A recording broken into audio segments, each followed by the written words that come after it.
Trump's taxes were leaked illegally to the New York Slimes, and voter corruption exposed in Minnesota. Ilhan Omar implicated? We shall see. That's from Project Veritas.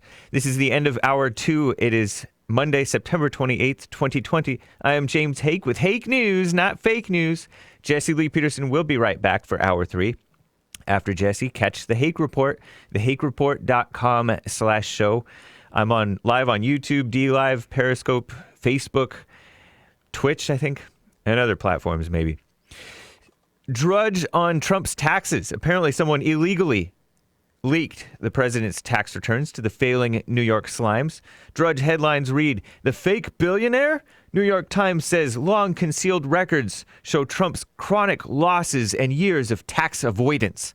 They say Trump has paid no federal income taxes for much of the past 2 decades, which is not uncommon for these rich people. The records do not reveal any previously unreported connections to Russia. And Trump paid only $750 in 2016 or 2017 in federal tax, according to the reports. President Trump called it totally fake news.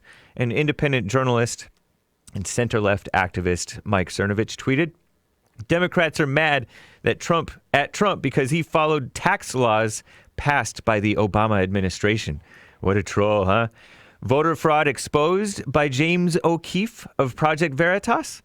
New York Post columnist Miranda Devine writes about it.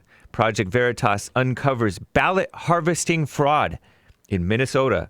A ballot harvesting racket in Democrat Representative Ilhan Omar's Minneapolis district in Minnesota, where paid workers illegally gathered absentee ballots from elderly Somali so-called immigrants, appears to have been busted by undercover news organization Project Veritas. One alleged ballot harvester, Liban Mohammed, the brother of Minneapolis City Council member Jamal Osman, is shown in a bombshell Snapchat video, rifling through piles, his own Snapchat video, by the way, rifling through piles of ballots strewn across his car dashboard. Quote, "Just today we got 300 for Jamal Osman," says Mohammed, a.k.a. King Liban 1 in the video. "I have 300 ballots in my car right now. Numbers don't lie. You can see my car is full. All these here are absentee ballots. Money is the king in this world, and a campaign is driven by money," he said. The video was posted July 1st, obtained by Project Veritas, included in a 17-minute video expose released last night, Sunday. Under Minnesota law, no individual can be a designated agent for more than 3 absentee voters. And he had 300? Whoa. We're 5 weeks before the presidential election, plagued with predictions of voter fraud.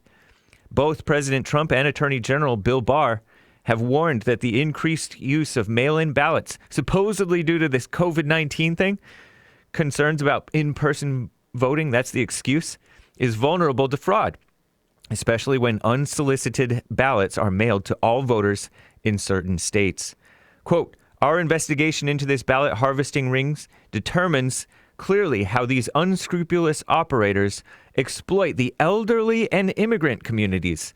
That's what James O'Keefe said, founder and CEO of Project Veritas. Willing participants? Maybe.